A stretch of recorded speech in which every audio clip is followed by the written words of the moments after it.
강준민 목사님의 목회 서신. 깨달음이 선물해주는 즐거움. 제가 말씀을 암송하고 묵상하면서 경험한 것은 깨닫는 즐거움입니다.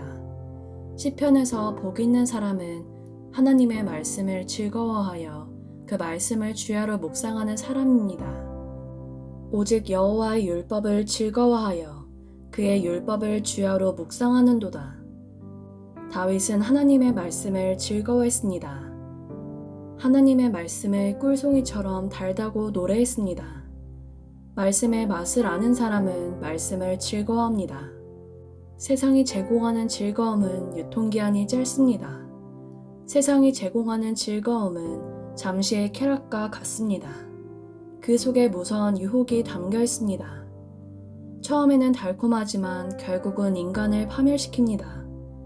하나님은 우리가 행복하길 원하십니다. 하지만 하나님은 우리가 죄악을 즐거워하는 것을 싫어하십니다. 죄악에도 낙이 있습니다. 모세는 죄악의 낙을 누리는 것보다 하나님의 백성과 고난받기를 더 좋아했습니다. 모세가 추구했던 즐거움은 차원 높은 즐거움입니다. 하나님은 기본적인 욕망을 통해 맛보는 즐거움을 정죄하지 않으십니다.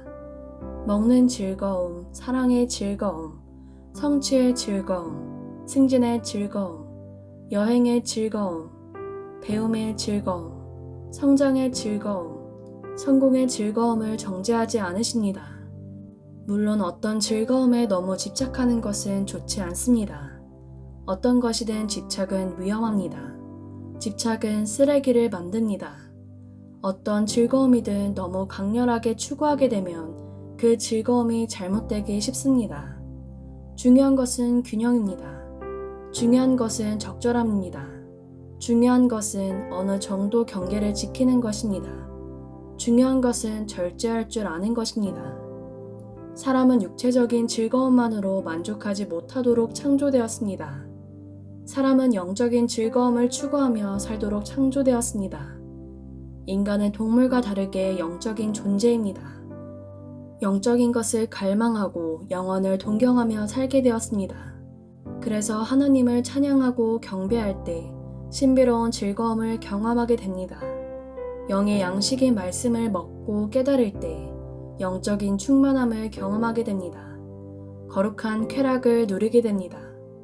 말씀을 묵상할 때 경험하는 즐거움은 깨달음의 즐거움입니다. 깨달음의 즐거움은 하나님을 아는 지식의 즐거움입니다. 말씀을 묵상하게 되면 하나님을 알게 됩니다. 하나님의 선하심을 맛보아 알게 됩니다. 사람은 하나님을 경험적으로 알 때 놀라운 기쁨을 누리게 됩니다. 바울은 그리스도를 아는 지식이 가장 고상하다고 말합니다. 고상하다는 것은 숭고한 것을 의미합니다. 차원이 높은 것을 의미합니다. 하나님의 지식을 알고 경험할 때 우리는 고상한 기쁨을 누리게 됩니다. 깨달음의 즐거움은 열림의 즐거움입니다. 깨달음은 열림입니다. 닫힌 것이 열리고 막힌 것이 뚫리는 것입니다. 그동안 이해가 되지 않았던 것들이 이해되는 것입니다. 몰랐던 것을 알게 되고 막연히 알았던 것을 확실하게 알게 되는 것입니다. 복잡한 것이 단순해지는 경험입니다. 곧 아하를 외치는 유쾌한 경험입니다. 열림은 각성을 의미합니다. 각성은 깨어나는 것입니다. 깨달을 때 깨어나게 됩니다. 영적 각성은 영적으로 깨어나는 것입니다. 영적으로 각성하게 되면 회개하게 됩니다. 각성하게 되면 잠자던 영혼이 깨어나게 되고 무지와 혼란에서 벗어나게 됩니다. 깨달음의 즐거움은 어둠 속에 빛이 임하는 경험입니다. 우리가 성경을 읽고 암송하고 묵상할 때 성령님이 오셔서 빛을 비추어 주십니다. 성령님이 오셔서 빛을 비추어 주시는 것을 신학적으로 성령님의 조명하심이라고 말합니다. 조명이란 빛을 비추어 밝게 하는 것입니다. 또한 아름답게 하는 것입니다. 모든 아름다움은 빛과 함께합니다. 예술의 아름다움은 빛의 아름다움입니다. 그림과 사진과 영상에서 빛은 아주 중요한 역할을 합니다. 빛이 없으면 아름다움도 없습니다. 우리가 아름다움을 보고 감탄할 수 있는 것은 빛이 함께하기 때문입니다. 성령님의 조명은 신령한 빛을 비추어 어두운 영혼의 눈을 밝히는 것입니다. 또한 성령님께서 밝히 깨닫게 하신 것을 삶 속에 적용하도록 도와줍니다. 하나님께서 제일 먼저 창조하신 것이 빛입니다. 이 빛은 태양과 달을 창조하기 전에 창조하신 빛입니다. 빛은 어두움을 밝혀줍니다. 빛은 깨달음을 줍니다. 빛은 길을 안내합니다. 빛은 곧 생명입니다. 깊은 산속이나 사막이나 광야에서 길을 잃으면 죽습니다. 빛이 있으므로 생명이 있습니다. 빛은 생명을 자라게 합니다. 예수님은 빛으로 오셨습니다. 우리가 성경을 묵상할 때 성령님은 빛을 비추어 예수님의 영광을 보게 하십니다.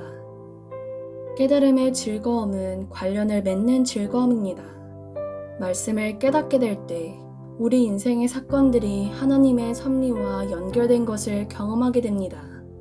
그 순간 과거가 새롭게 해석됩니다. 말씀과 과거가 연결되는 순간 모든 것을 합력하여 선을 이루시는 하나님을 바라보게 됩니다. 그때 소망이 넘치게 됩니다. 말씀 암송과 묵상을 통해 선물해 주시는 깨달음의 즐거움이 풍성하시길 빕니다. 또한 말씀 묵상을 통해 약속하신 형통의 복이 함께 하시길 빕니다. 목양실에서 강준민 드림.